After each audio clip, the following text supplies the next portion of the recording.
And we are live.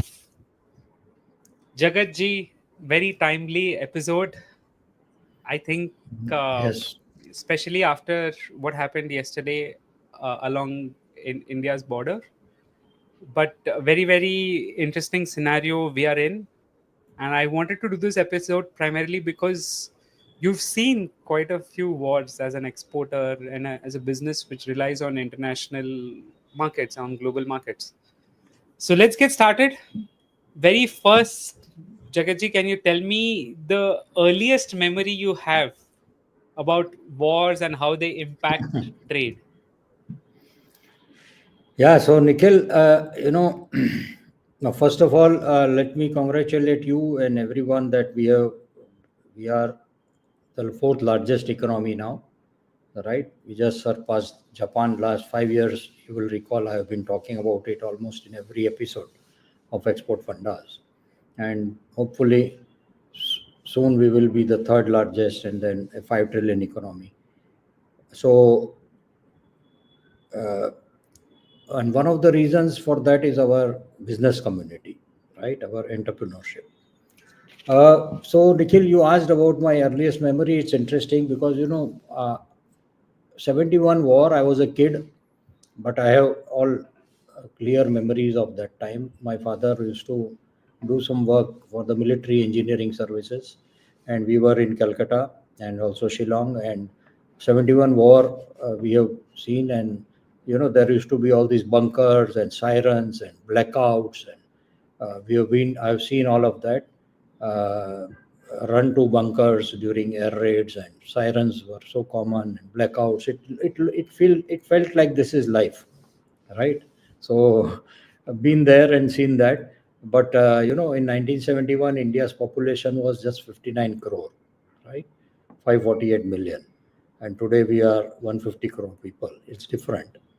Uh, but one thing is, from very early childhood, I think I have been exposed to the kind of discipline which is there in our armed forces, and uh, but I've also understood one thing, that the Darwin's theory of survival, right, uh, holds true. It is the survival of the fittest.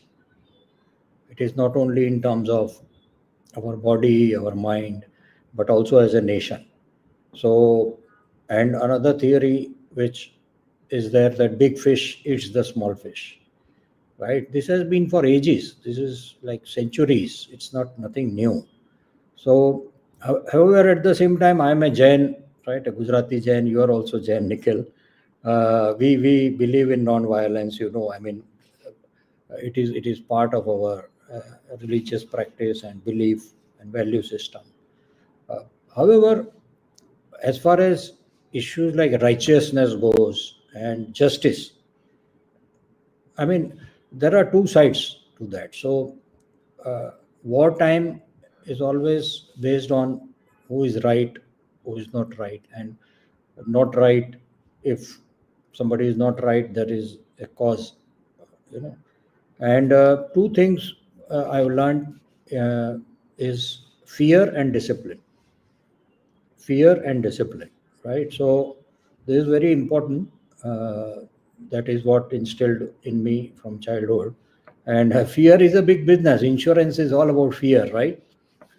Insurance business is all about fear, but it is also about survival. And discipline, very important. I think as a nation, our country, India, has to take a lot of lessons from our armed forces in terms of discipline. So these are just some of my memories, but very, very vivid. Even now, when I'm talking, I'm able to visualize, those days. Yeah. So, what work did your father do? I didn't No. So understand. Can we, you so elaborate on he, that? so he was a, we were a, he was a class contractor to the military engineering services. So he used to build bunkers. This Air Force, Pakistan Air Force would come and bomb a lot of border places, and the bunkers used to be sometimes get damaged, and so he was rebuilding them, and that's the kind of construction work. And have you gone close to border around these times? No, no, no. But No, okay, but the cities but the cities like Calcutta, Shillong, I mean they were under attack. I mean there were a lot of bombings which had taken place. So and sirens used to, blackout was very common. So yeah, but not in 71. I've been to Kargil border, 1999. we'll get to that. Yeah, yeah, So yeah. so here's a question, right? So your father was a used to work for the military. Uh, do you think so? You particularly focus a lot on trying to build India's export, right, from a very long time. So do Yes. you think seeing that very early on in your life has had any impact in your career path in terms of national service and things like that? Yes, certainly, Nikhil. Every child's upbringing is based on its surroundings, and it's school, college, friend circle, neighbors. So I was very lucky. In fact, even when I went to school like Sardar Patel Vidyalaya in Delhi, then also one of the best schools, even now, best school in Delhi. The cultural, the value system, the culture part was very important, and uh, national anthem. Even today, Nikhil, when you listen to national anthem, how you feel? We get goosebumps. I have listened 1,000 times, but still I get. It's not new. I mean, it's not that I am hearing first time, so I'm getting goosebumps. It's in the school it was so common. We had a moral science compulsory subject, the flag of India. So we have, right from those days, from my school time, the Vasudev Kutumbakam was very integral part of our education. The whole world is one family.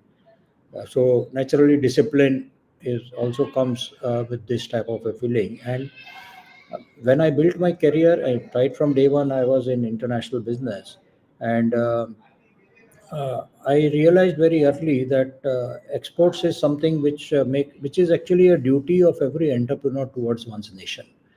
It's a duty. Why? Because exports is something which gets you a foreign currency, and we will talk about that for the 1991 crisis of India. But the foreign currency is which stabilizes a nation in the long run. So look, you must have seen the Sri Lankan president had to run out from his home, which was a presidential palace with all security of army, overnight to another country, simply because they had no foreign exchange to buy medicine and petrol and all of that, because their tourism exports went down, and due to COVID, and their agriculture export went down.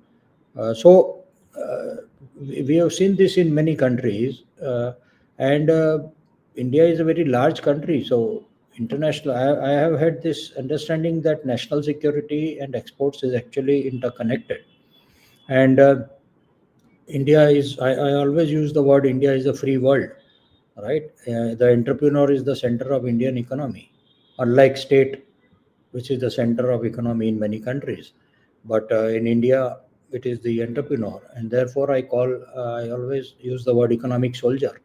Our entrepreneurs are the economic soldiers of the country, right? Wartime happens. I mean, very few times in the history of nations. But your business entrepreneurship is every day. You are an economic soldier every day, right? Protecting the country from within and growing the country. So those are some of the principles which are basic to me. And in my international business school, I always start and end by talking about the nation, because there is beyond business, there are so many things, and country always should come first. So let's talk a little bit about this. You have, through your career, so 1970s was your first exposure to war. You were a kid at that time, but going forward, Gulf War, Kargil War, the continuous border tensions with China and Pakistan. Most of these people have seen these headlines. You've seen how it impacts businesses when tensions rise. What is your first instinct guiding someone for exports in these scenarios? No, so if you see the if you see even the pandemic, the COVID pandemic was like a war. It was a war type situation. Even worse today, with whatever situation India is facing, we are still free to move around. And but in COVID, we were not even moving outside our house, right? So it was like a war-like situation. But in spite of that, our exports from India grew 36% in the pandemic year. So it is a very good evidence that whenever the entrepreneur's back is towards the wall, we always come out with resilience, with things which normally we don't think in business, and even otherwise, Nikhil. See, I have always believed, and I will say that business, the foundation of business is risk. The very foundation of business is risk, and therefore, higher the risk, higher the return. So when we are in such a wartime like situation, the risk is higher, but the return is also higher. It's a very basic funda of business, right? Here we are in Export Funda's podcast, but the funda of business is higher the risk, higher the return. I tell, even today, whole day, I was talking to a lot of my students, so-called students who are all entrepreneurs, manufacturers, trading companies, service providers, exporters, $100 million, very good exposure they have. I was talking to them throughout the day, and I always say, even during peace times, that look inwards. Look inwards. When I say inwards, it's not about the India as a market. I'm talking about company. I have always believed, and I have always tell, teach in my programs that 50% of the success of any business is internal to the company, and 50% is external. And in the external comes government schemes or market, but internal is 50% success. How strong are you in terms of your production, procurement, finance, marketing, HR, admin? So these are the times when you should look at that. And this is what for 2 years in the pandemic also I was propagating. We did 190 webinars in 2 years to educate the business community that you are at home. That doesn't mean that your business is going to suffer. So you have to use this time for preparing your business, your internal things. For example, because of the hustle and bustle of the day to day business, our entrepreneurs don't concentrate on research and development. We don't concentrate on innovation. We don't spend too much time on team bonding of our people. The academia industry connect, we don't spend time, right? Our inventory management, I don't know for how many of us is optimal, right? And logistics, we have to have a backup plan for the logistics, and work from home culture and model. So these are a lot of things which generally we don't do in a normal routine way of business, because we are so busy with business orders, traveling, production, procurement, and all of that. They are routines. They are like operations. But these other aspects like innovation, R&D is all strategic approach to grow business, which is more important, because strategy builds the foundation. On that, you can then go into operations. So again, in pandemic, we came out with a very interesting thought process called KEYDW. We are in a which is called new normal economy, knowledge economy, eco-friendly economy, digital economy, youth-driven economy, and work from home economy. So same thing applies to wartime situation. And see, basic economics is there are four assets anybody has in business: land, labor, capital, and enterprise. So land will give you a rent, labor will give you wages and salaries, capital gets interest, and entrepreneurship is profit. So all these four elements are the foundation blocks of competitiveness, and we do not pay too much of attention in a day-to-day operations. Cash flow management, for example, your insurance review. You got a factory, does it cover the insurance for this type of a situation? I remember when there was an earthquake in Kutch, nobody had that type of an insurance, and they suffered. So we have to have that kind of resilience, that kind of a planning and internal, and it is actually an occasion to strengthen yourself. You can actually strengthen your organization from within, and that is actually, in my opinion, that is the weakness in India. The market is not a problem. I always say in my podcast to you Nikhil, that India is a $4 trillion economy, world is 112 trillion. It's a no-brainer that export market is $108 trillion. Will you grow in a 4 trillion Indian economy or 108 trillion economy which is outside India, which is called export? So that is not a question to be talked about. The issue is, are we ready? So this is the time to get ready, and we can actually bounce back in a very, very strong way.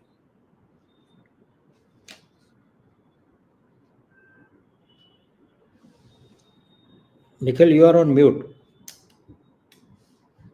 So let me ask you some specific, uh, experiences which you've had. So I'm assuming that when the Kargil war happened, right?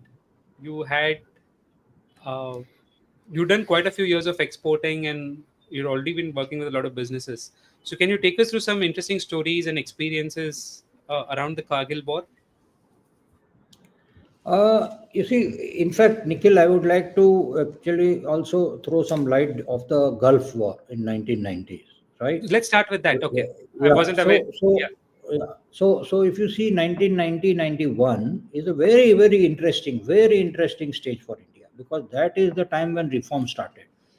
P. V. Narasimha Rao and Manmohan Singh, actually we were forced to open our Indian economy. See, the Gulf War of 90s, what happened? The oil prices went up. Our foreign exchange reserves went down. 170,000 Indian workers had to be evacuated from Kuwait and Iraq. There is a cost to it. And because of this, the forex remittance to India went down. Our rupee got devaluated. We had $1 billion of foreign exchange reserves, 1 billion, which was sufficient only for 2 weeks of imports, and we would have gone bankrupt. And we had to take an emergency loan from in IMF. Now, from then onwards, you see what has changed in India. Today, we have, if I'm not wrong, we have more than $700 billion foreign exchange reserves, right? So, the Gulf War was one of the reasons, of the many reasons, because we had a structural fault in our entire economy, uh, and the reforms which started then onwards took care of that. But that was the background to it. Now, coming back to your Kargil war. So again, that is like 1999, 2000. Again, if you'll see, our exports were not hit because it was a very, very region specific. It was not like not impacting all of India, and in a very, very specific region.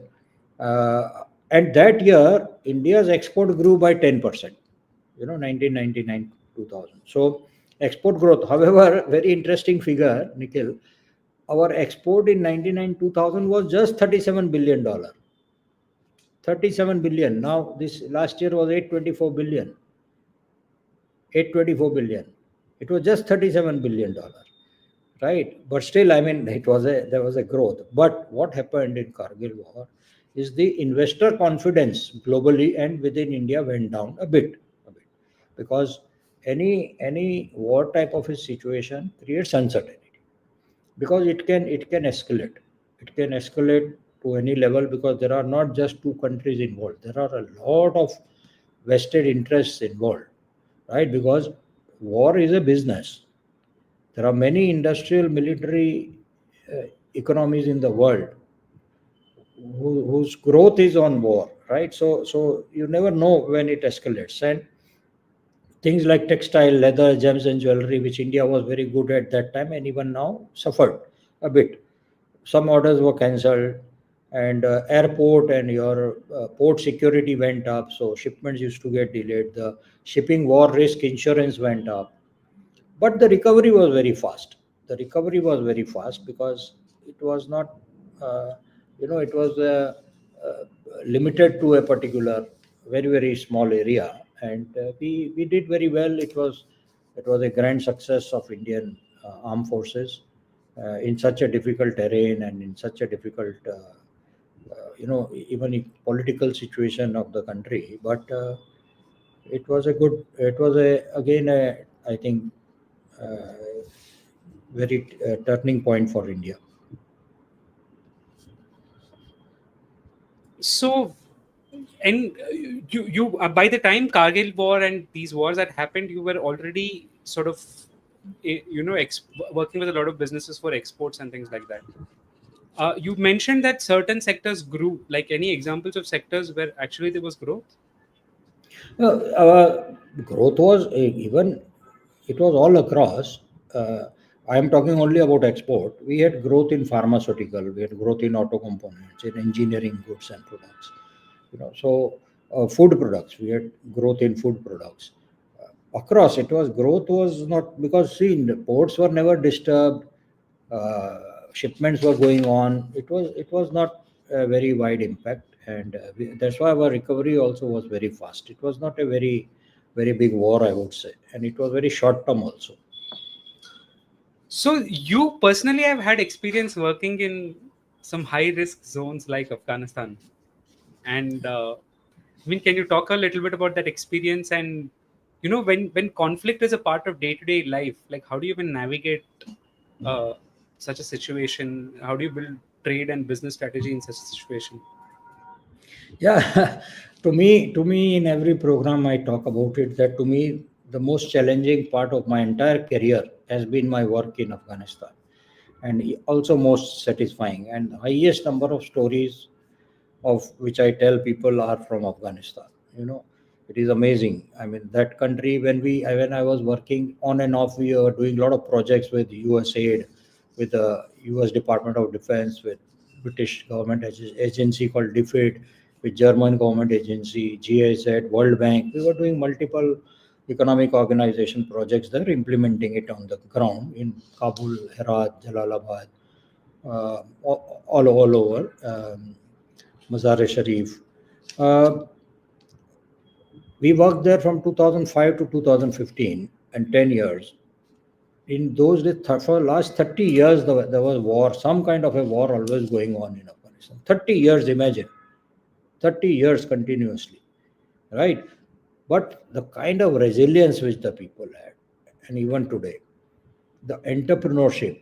I don't know you would recall or not, but for your father would certainly recall Kabuliwala, right? And there used to be a song, Kabuli Wala Aaya, Kabuli Wala, right? The Kabuli Wala was, Pathan would bring badam, pista, kismis, almonds, pistachios, raisins in shoulder and walk from there to right up to Amritsar, Delhi and sell, you know. I mean, there were various transport modes, but very hardworking. And the Juban, like it used to be said, the tongue, what they said by tongue was the contract, was the written contract. They would never go back on that, Pathani Juban. So they are that type of a community and very enterprising, hardworking. And therefore, it was very interesting to work there. And you will be surprised. Way back in 2009, they were selling almonds, pistachios, raisins, and carpets online on e-commerce. Now today, the whole world is talking of e-commerce. Uh, there was no electricity plant in Afghanistan. They were getting electricity from Iran and Kazakhstan and uh, from transmission lines, but their computer and internet would work on a generator. Imagine the kind of difficulty, but look at the success we actually organized. So I understood from those days, and of course forever I have been following that practice, that education is the beginning of trade from a business perspective. So we took the route of educating the people first, that what is the how business should be done, how you should go to international markets. People used to tell me that I don't know English, I don't know, I'm not educated, I don't know anything about computer. What are you talking? How can I export? It's not possible. But at the same time, a lot of education we had to do, and then we ended up taking 32 carpet weavers to Atlanta to the carpet show, 16 of the viewers to Hanover to the Domotex carpet show, then brought a lot of dry fruit farmers to India International Trade Fair in Delhi, and so many countries we went, but trained them, prepared them. I told you preparation in the very first start of our episode. That preparation and internal, preparedness is more important than market, and they were extremely successful. And carpet weavers, handicrafts, women who are into handicraft, dry fruit farmers, uh, and they are doing well even now. All of them are exporting, and very very interesting stories. It will take me a few hours. Maybe we should do a special episode only on Afghanistan stories. There are such amazing entrepreneurial people I came across. People who used to work in our company there in implementation, local Afghanis who ended up starting university there. They, because they were part of the education process, they understood the power of education to business, and they run universities there today. And some of them went on to become ministers. They were working in our company, in my company, Global Network, when we were implementing. They went on to become Minister of Trade.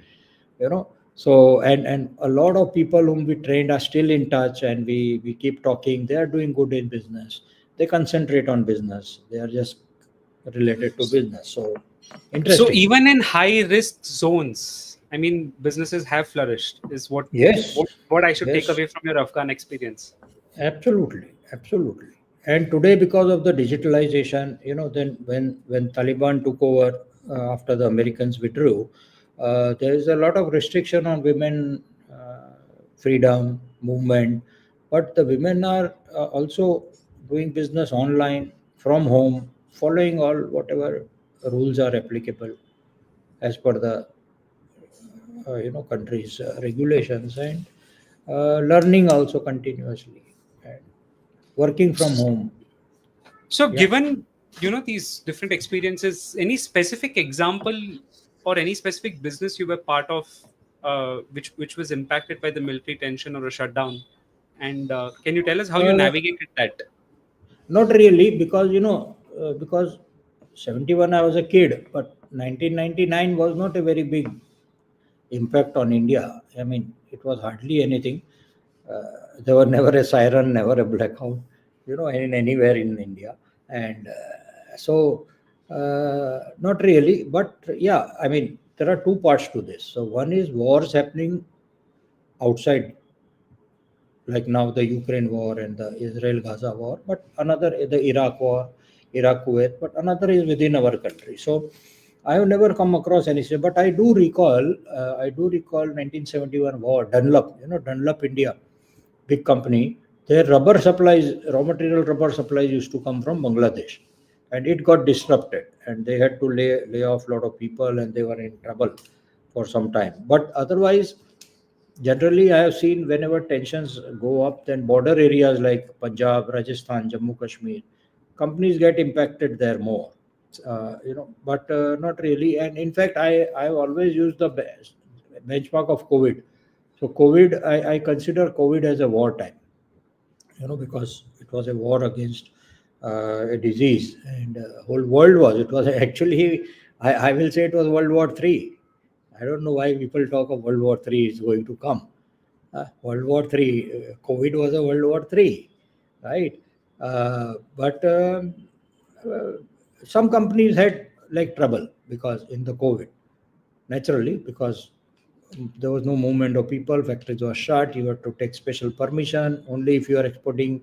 So one good thing India did was that if you are exporting, you could you in just 10 days of the start of COVID, when there was a total shutdown, you can actually apply to the government and get approval to run the factory for export orders. So that was a very very smart thing to do.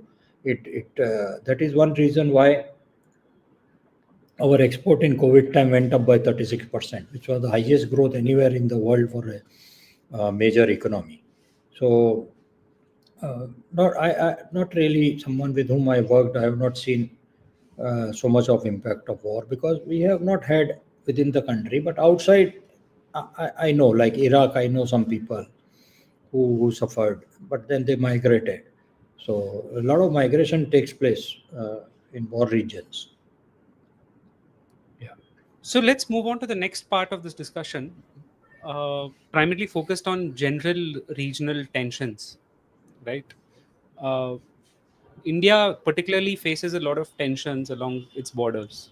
We're surrounded by a lot of hostile, hostile countries, whether it's Pakistan or China or Bangladesh. I mean, how do these situations impact confidence amongst exporters? What have you seen, Jagaji? No, you see, so the one thing is there that, as I keep saying always, that $112 trillion is the world economy. Indian economy is 4 trillion. So 108 trillion is outside India. That market remains. Whether war or no war, that market doesn't change. Right? So market is there. Now the question in wartime happens is that the freight rate goes up and the insurance goes up. Now that can be factored, and this is exactly what happened in COVID also. Same thing happened. Freight rates went up like crazy, 10 times. But still our export grew by 36%. Right? And then there is always a high demand in India also. India is a consumption oriented economy and we are growing fast. Right? So the demand in India also. Now, two important things we have to keep in mind. Very, very interesting. You asked this question, Nikhil. One is service sector. Service sector doesn't get impacted.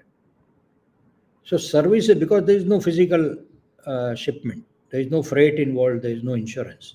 So service, and last year if you see, 2024-25, we did $824 billion of exports total. Out of that, around 387 billion was services. And our prime minister has given a target of $2 trillion exports by 2030, when out of which 1 trillion will come from services. So 387 billion services exports. So service sector in which India is good, India is competitive, is not going to be impacted and never gets impacted even in such situations so much. Now the question is about products, about goods. So there three things come into play: land route, sea route, and air route for exports. So land route is generally with our neighboring countries. So, and sea route is all over the world, and air route is also all over. Those are open. They are always open, because if there is a war on the one, because India is a very large country with a big coastline, and we have so many ports. As we speak right now, 80 new ports are being built in India.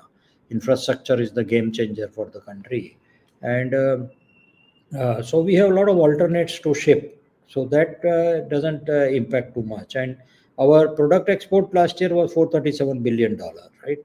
So that is not impacted. And I tell them, like, just concentrate on your strengthening of your weaknesses.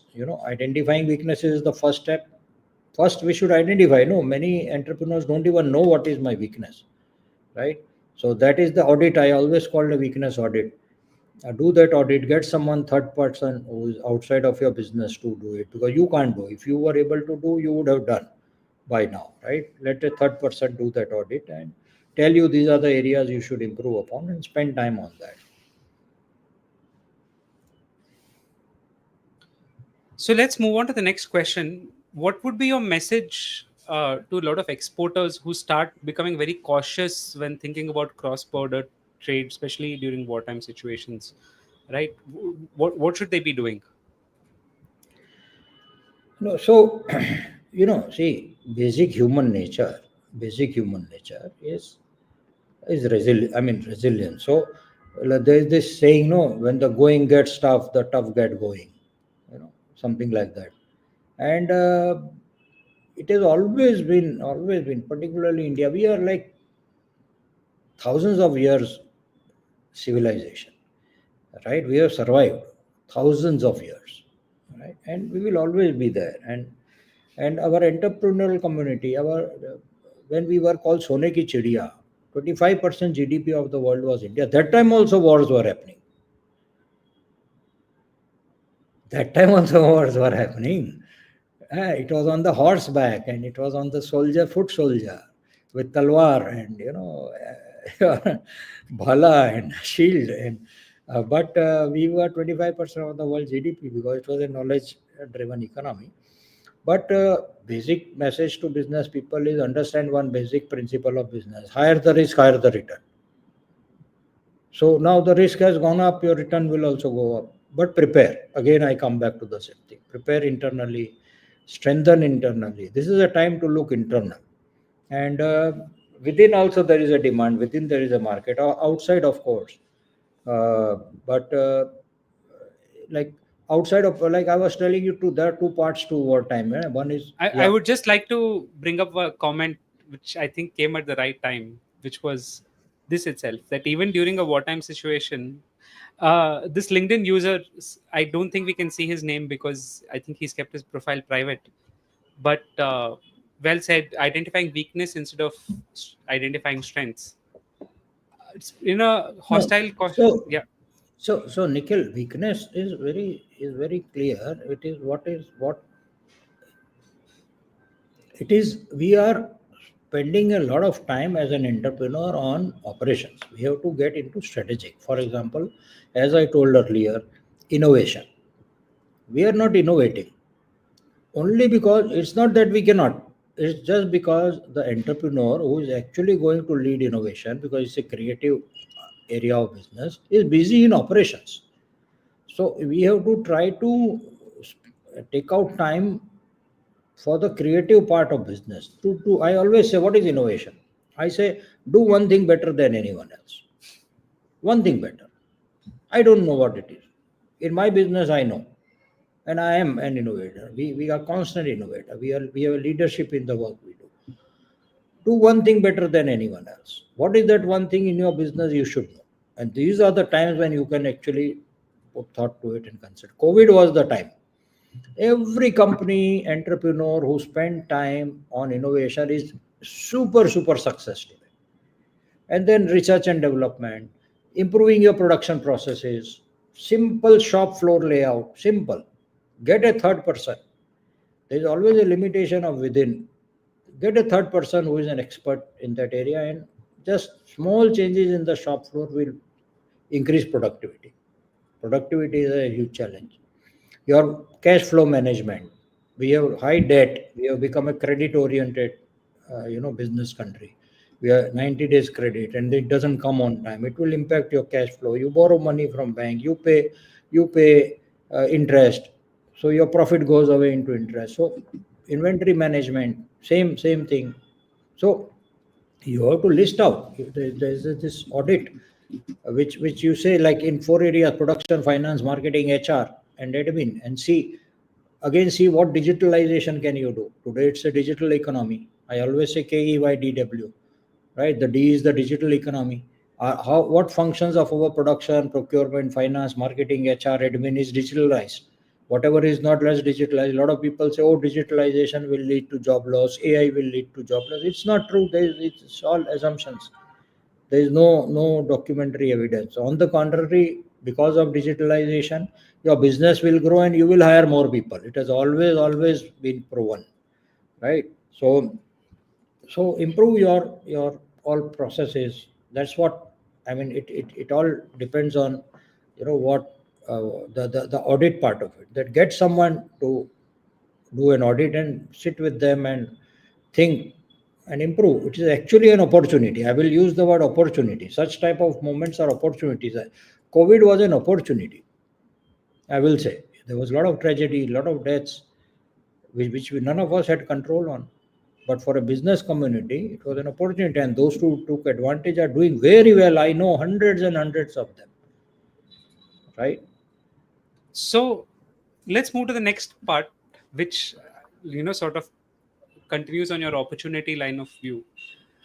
Are there any sectors you've seen which actually become stronger or more in demand when there is military tensions or diplomatic tensions? Yeah. So again, it's interesting, Nikhil, because I always use these five sectors: roti, kapda, makan, padhai, or dawai. Anything with food, anything with textile, anything with construction, building material, anything with education, and anything with healthcare. These are five areas which always keep growing. Always keep growing. Doesn't matter what. I mean, food you need no two times, three times. I don't know, five times. Clothing you need. Construction, our population is growing. Whole world population is growing. Construction will always keep happening. Education, all three are related to population, and the population growth is there in the world. So this five is very basic. It is always a demand. You will be surprised, Nikhil. I'm so proud about this, and particularly about our farmers and the agriculture economy. Uh, In spite of feeding 150 crore, 1.5 billion people of India, feeding, we are the largest rice exporter of the world. Largest rice exporter of the world. We are exporting to 172 countries. We are feeding the world. I mean, roti. So that's about food. So that way, textile we are very good at. Construction and building material. Education and healthcare are services. Now this is interesting. The first three I mentioned is product, and education and healthcare is services. Actually, in my opinion, we are not doing enough to globalize our education and healthcare. We have to take our education and healthcare global, right? Whatever excellence we have in whatever areas. And then military industrial economy of India also. Lately, we did a few episodes on defense exports, Nikhil, with you. And we captured a lot of that the hardware, software, from almost very very small exports to almost now today exporting to 78 countries, defense equipment, the hardware, software, the systems, the drones, the rockets, the technology, that will get a boost. I was just today listening to our Prime Minister speaking to the space technologists on a speech today morning live, and he was talking about, he was saying there are 250 startups in India only in space technology, very strongly supported by Government of India, funded by Government of India. Initial funding, support, recognition, help, technical advisory, market connections. So those economy, those type of sectors get boost. And very important is productivity. Again, it is in these times when we become a bit nationalistic, and that is why discipline. See, to me, nationalism and discipline are very interconnected things. You cannot be a nationalist, I mean, without discipline. You have to have the discipline. And timeliness, for example. We don't have a good name with timeliness in the world. Our shipments are always delayed. And we always have a reason for it, which is a Jugadu reason, right?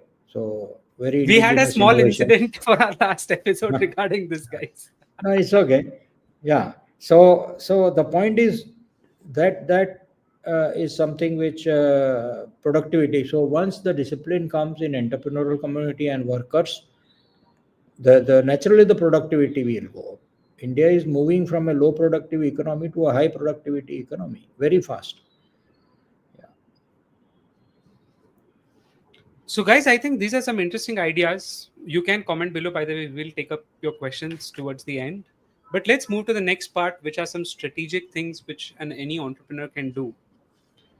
Starting with some practical habits he can have uh, to manage and ensure that these political military tensions don't affect his business. What would you advise practically? One, two, three. These are the three things you have to do. See, again, I'm kind of repeating, but still I will do that because it's so critical to this. See, three things in my opinion: war, business, and love. War, business, and love. Timeliness is very important.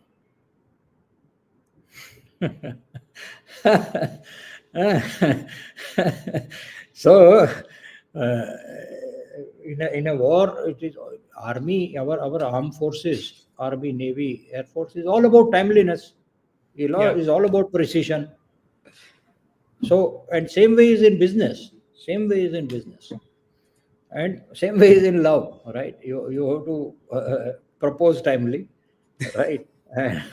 Otherwise, it's you're lost. So, but again, I always talk to a lot of people I mentor on my mentor on road program, where I drive around the world. People do business with people first, company second, product third, and price fourth. Concentrate on this four. People do business with people first means what? Team building. Your internal team building, your bonding of the people. It is the people who always take a company anywhere. An entrepreneur alone, what they will do, right? And delegation of authority. Delegation of authority. Trust people in your company. Build systems so there is no violation of anything. So people, and then company. People do business with people first, company second. So company is about innovation. Company is about research and development. have a budget for R&D. There is a lot of government support and funding also for R&D if you have a good idea. Some of my students have been funded 10 crore rupees for innovation because their idea was so good by the government of India. So people, company, product is also like innovation and doing things differently. Do one thing better than anyone else. I was telling you, one of my student in Tirupur is a factory of T-shirt. They make a T-shirt which becomes warm in a cold environment and cold in a warm environment. It is such a big military application also, but he has patented it and selling at 4,000 rupees a T-shirt, right? Where normal T-shirt in Tirupur is 110 rupees. So that's R&D. It took him 1.5 years to build that product. So that is the people, company, product. Yeah, once this three is handled, the price will take care of itself, and that is something which we should concentrate on. And when I say people, on one side is the internal, but on the other side is also external, right? For example, I always tell my students that conduct an audit of your existing and past customers, even past customers who are not current customers, and also current customers. Do a Google form, anonymous customer feedback, anonymous, mind you. Don't ask any information about them, and ask them, can you give me 5 suggestions to improve my business? Can you give me 5 suggestions to improve my product? You will be surprised. I don't think anybody in the world can improve your business better than your customer. But because you are asking anonymous, because you are not asking their name, they will be honest, perhaps, to give you an honest reply. Otherwise, people will always praise. If you ask their name, they will say, why I should spoil my relation, and criticize. But if it is anonymous, you will get a better response. So that is how you strengthen. There are two parts to strengthening your people. One is internal, one is external, right? But both ways. Let's move to the next question. Um, some practical advice for people who are facing freight issues, payment delays, diplomatic blocks when they're trading in sensitive or high risk regions. What have you seen which can help navigate this scenario? So, these issues, there are two players to this. One is the government and another is the private sector company. So both have a role to play and both are playing. Now take example of COVID time when freights went up. Now, you'll be surprised, Nikhil. Almost 80% of India's export goes only to 18 countries. I'm putting Europe as one country. It's a European Union, but 18. It is not good. We have to diversify and we have to look east. We have to look east, our neighborhood. I mean, on the other side, and it will change our this composition and direction both. So even in the COVID, freight went up, but our export went up by 36%. Insurance is again, as I said, fear. And Reserve Bank of India has given this to in relation to payments 270 days to bring back your sales proceeds from the exports. And I still remember during COVID days, the container rates went up, and Government of India motivated container manufacturing. And there is a company in Bhavnagar which is manufacturing containers. I was very surprised. We are launching satellites, but we were not making containers for the shipping, right? And so that's the kind of government initiative and support which should come in. And that is what I say. These occasions are occasions of opportunity. We started making containers. We started making ventilators. You will be surprised, Nikhil. Before pandemic, we were importing 3,000 crore. 3,000 crore. What is that? Like 300? No, that's like Almost 50, $500 million five dollars. $500 million of ventilators every year. We were importing. And when that situation came, 16 companies over a period of time started manufacturing ventilator. In fact, we are now exporting ventilators. I don't think we would have done that if COVID had not come. Right. Now look at the tragedy and look at the opportunity, right? And how resilience and how when our backs are to the wall, we have always done well. Now, one very important advice I want to give to entrepreneurs is that, and this is very important for your freight and payment, is one member, you will recall I always talk about this, one member of the family should always be settled outside of India in a family run business, because that creates a balance. That is the fact, that is the reason of growth of business. Because the moment somebody in the family is outside, your entire your trust, because trust is a very high form of capital, trust is required to develop business around the world, and that will actually balance. So if you have someone outside, if you have a company outside India, one of your family members is managing that, you have de-risked, yourself. You can buy goods from Indonesia and export to US, and still make money, and that money will ultimately come to India. Last year, $129 billion of foreign exchange was remitted to India by our Indians living abroad, right? It was more than the foreign direct investment which came to India. The Indians living abroad are remitting money to India, no? So, but they are living abroad, maybe doing jobs, and you will be surprised. 60% of that comes from Western countries, right? It's not just the workers from the Middle East. So that element is actually a de-risking strategy and even a growth strategy. Okay. So let's move. Uh, when when an Indian exporter is planning that, okay, I'm going to export here and things like that, should there be an active approach of sort of finding different alternate trade routes, alternate markets, backup supplier bases? How do you think this part should be navigated? Yeah, so if you see, Russia is a very good example. Okay, so Russia-Ukraine war started, and Western countries put a sanctions on Russia, and India is buying oil from them, and we are buying in ruble trade, which is a government initiative which is doing wonders, and we are getting oil at very cheap price. Every country looks at their interest first, and which is benefit to India and Indian economy. And but we have made arrangement of rupee ruble trade. So that's the role of government. We have made arrangement of shipments also. I know some companies in Russia who are even able to get you foreign exchange in US dollar by routing the business through other countries. So there is always a alternate trade route. And as I was telling earlier, look east. From trade point of view, we have not really done well. Our entire focus, see, our highest export is to US. 18% of India's total export goes to US, right? So North America is highest, and then our second highest export is to UAE. Third highest is to Europe, and fourth, interestingly, is to China, right?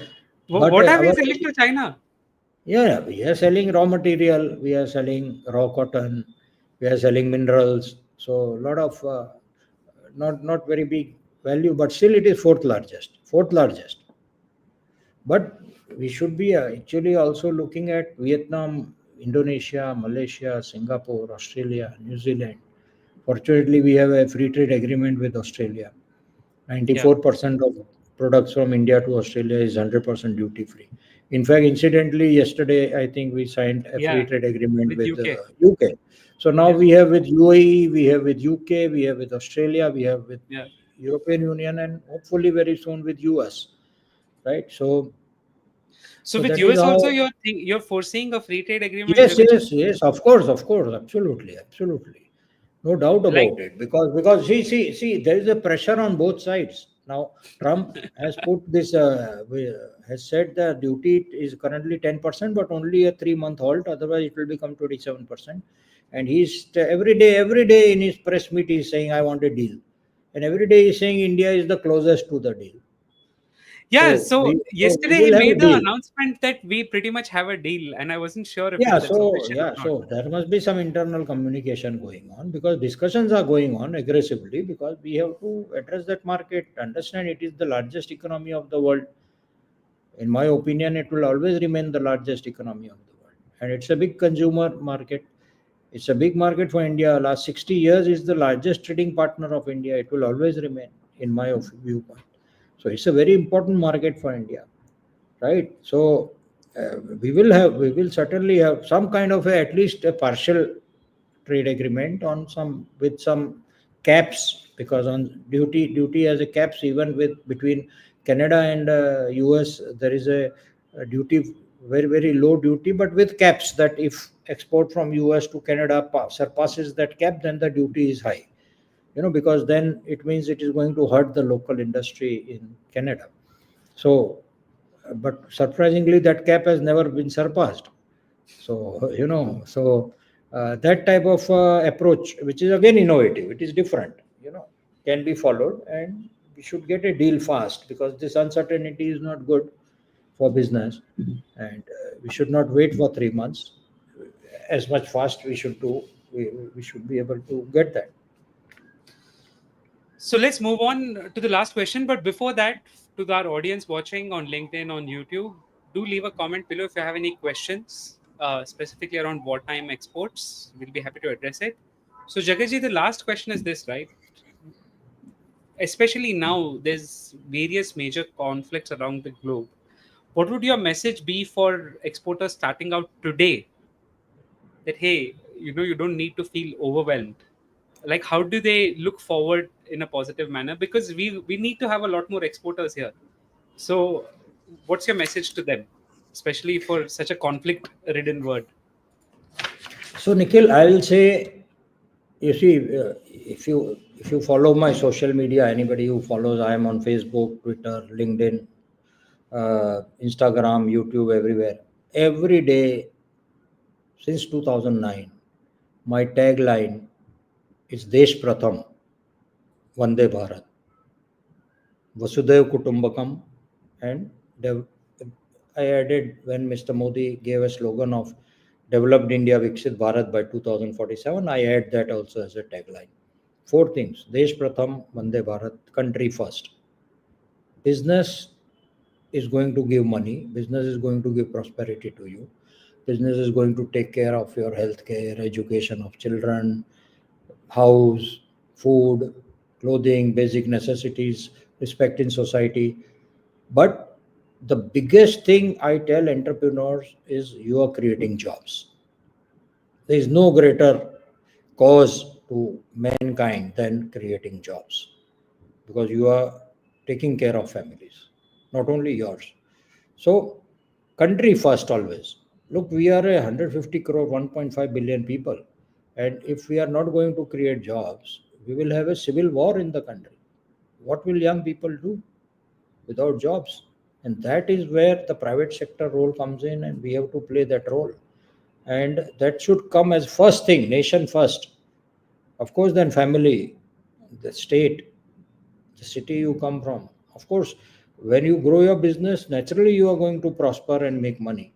And understand very clearly, business foundation of business is risk. Higher the risk, higher the return. Very simple. And when our back is to the wall, we have always have a resilience. And understand, from innovation and research and development point of view, failure, it's okay to fail. Fail early, fail small. Failure is the foundation of innovation.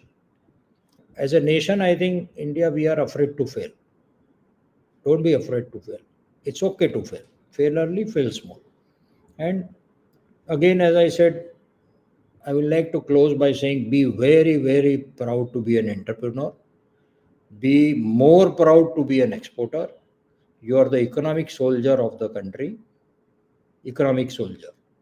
We are protecting the country every day from inside, by creating jobs, by bringing wealth to the country, by growing our business, by serving the world in a very ethical manner, from a free world. We come from a free world. We are a democratic nation, right? Be very proud to be an entrepreneur. and be more proud to be an exporter. That is the benchmark of excellence in business, according to me.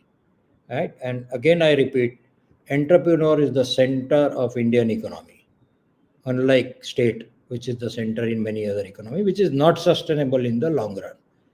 It is the entrepreneur which is the center of an economy is sustainable. So this is my advice to any new exporter: do your do your homework, do your research, find markets, make your product good, strengthen your internal processes, go to markets, take part in exhibitions abroad, meet buyers, do online meetings, appoint sales Don't agent, all just of be that. prepared for such situations. This is not in your Correct, control anyway. correct. And to me, actually, I consider this situation, the COVID situation, as a worse than now, and we surpassed, we overcame that. So we will do well in this time also. So there you have it, guys. Let me just quickly go through some of the comments.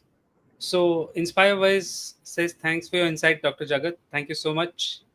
Uh, Ishu Shiva says, I'm one of them. I think she added this comment when you were explaining that during COVID, a lot of innovative businesses came up, and Correct. she seems to be one of them. So thank you so much. So guys, there you have it. Hope you got some great insights with this podcast around how do you prepare during a wartime situation. Any comments, let us know in the comment section below. We'll be happy to reply to it. You can follow us on YouTube, on LinkedIn, on Dr. Jagat's profile, on Twitter, and on Instagram as well. We put up a lot of shorts and reels there. See you all in our next video. Bye, Dr. Jagat. Bye, everyone. Thank you, Nikhil. Bye. All the best.